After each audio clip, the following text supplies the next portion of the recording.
Mais dans la même revue, toujours en 1953, Jean-Philippe Lauer, donc l'égyptologue français, ne va pas l'entendre de cette oreille.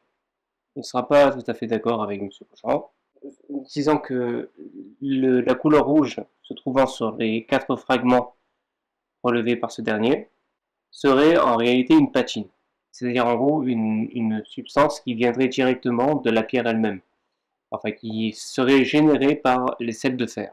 Cette substance rouge proviendrait directement de la pierre calcaire, qui va donc appeler ça une patine.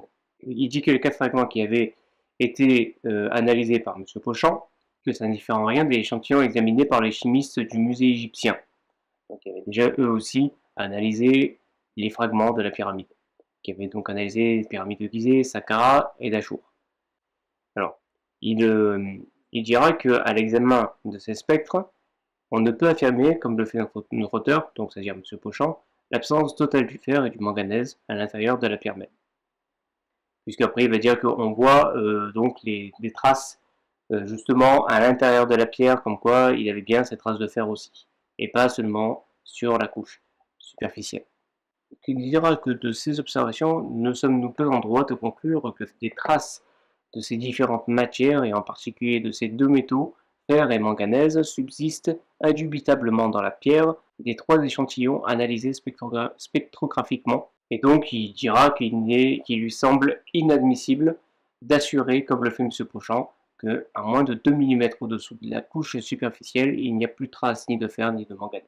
Pour terminer, il fera référence au docteur Zaki Iskander, qui est donc chef du laboratoire de chimie du service des Antiquités, qui aurait analysé les revêtements de la pyramide rhomboïdale à Tachour. Je cite: la couleur brun-rouge est au point de vue chimique composée principalement d'oxyde de fer.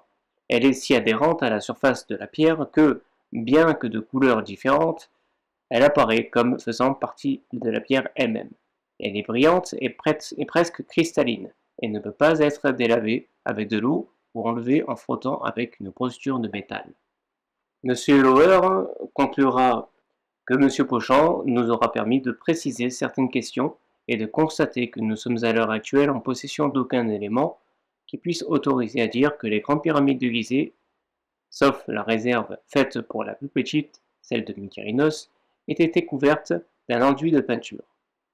Tout concourt, au contraire, à confirmer la thèse maintes fois soutenue par notre regretté confrère Alfred Lucas et par le docteur Zaki Iskander. Si les 4 plus grandes pyramides avaient jamais comporté un enduit peint, ce qui semble bien improbable, celui-ci délavé par les pluies et surtout décapé par les vents de sable, aurait totalement disparu au cours des siècles, et la couche colorée, objet de la présente discussion, n'est autre qu'une patine plusieurs fois millénaire, produite naturellement sous l'action chimique des agents atmosphériques. Donc, on va dire par là que le débat, c'est fini en quelque sorte, on pourrait dire en queue de poisson. Quoi qu'il en soit, chacun est resté sur ses idées. Pochon, d'un côté, disant que c'est bel et bien une peinture, donc un apport extérieur, tandis que pour Jean-Philippe Lauer, ça venait directement de la pierre même.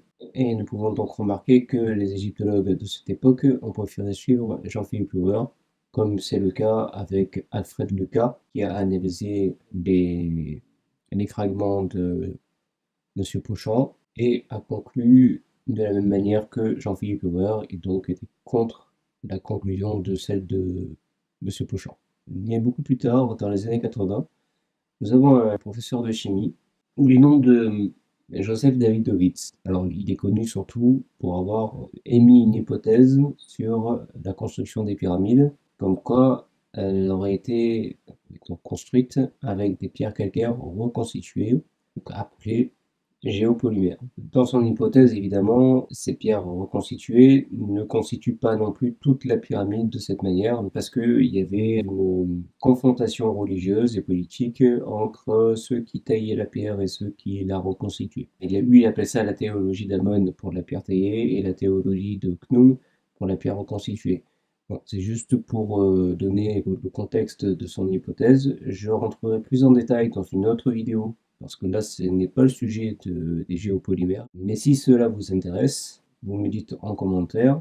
et donc je ferai le travail nécessaire pour bien argumenter, pour bien analyser tous les tenants et aboutissants de son hypothèse. Mais pour cette vidéo, nous allons surtout en fait nous intéresser à son observation due à un fragment relevé chez Jean-Philippe Lauer toujours. Et pour le coup, les 4 fragments qui avaient été relevés par André Pouchant, c'était les 4 fragments qui se trouvaient à l'extérieur de la pyramide, qui faisaient partie quelque part du parement. Davidovich, lui, son observation se base sur un fragment qui se trouverait dans le couloir intérieur de la pyramide. En 1988, exactement, il écrit un petit livret qui s'intitule Les pyramides, une énigme résolue. Il parle de l'échantillon de la Grande Pyramide qui a été fourni par Lauer, qui aurait été recouvert d'un revêtement blanc, qui lui-même a été recouvert par une coloration de surface rouge brunâtre. Alors, il dira aussi qu'une telle coloration apparaît également sur quelques blocs d'enveloppe extérieure restant de cette pyramide et va du rouge brunâtre au noir grisâtre. Il va parler du débat qu'on a abordé juste avant et que pour Davidovich, lui, il pense que la chimie de la géopolymérisation pourrait permettre de résoudre ce problème. Parce que Pouchant avait déjà analysé la coloration rouge, et lui, il a analysé uniquement la couche blanche de la Grande Pyramide. Donc il a analysé la petite couche blanche qui se trouve donc juste en dessous de la couche rouge et la pierre calcaire directement. Il conclura donc que le revêtement est du ciment géopolymère pur.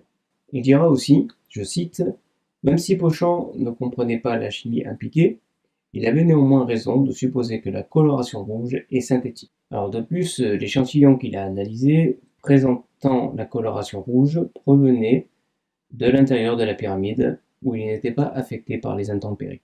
Il a remarqué une fissure qui était profonde et exposée du calcaire blanc, ce qui le rend beaucoup plus récent que le revêtement. L'autre fissure est ancienne et elle est remplie de coloration rouge.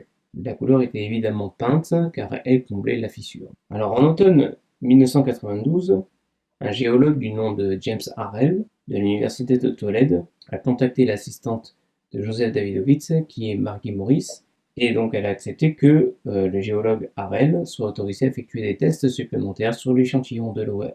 Il a donc classé le calcaire comme un calcaire naturel et le revêtement comme artificiel. Dans les années 90, et plus précisément en 91, les échantillons ont été analysés par deux géologues, Robert George McKinney et Edward Jacobzeller. Pour McKinney, il dira, je cite, qu'il n'y a pas de stratification apparente et un côté du fragment semble avoir été peint ou émaillé avec un matériau résineux de couleur ocre. La roche sous le revêtement présente une texture similaire au grain du bois. Edward Zeller dira également qu'un côté du fragment est recouvert d'un matériau brun rougeâtre foncé, probablement une sorte de peinture qui a été appliquée sur la surface d'origine. La matrice est généralement compacte de couleur jaunâtre, claire et tachetée. Elle est à grain relativement fin et a l'apparence mégascopique d'une roche carbonate. On remarque donc les analyses faites dans les années 90 met en évidence le fait qu'il y ait bien une couleur donc ocre rougeâtre sur les fragments.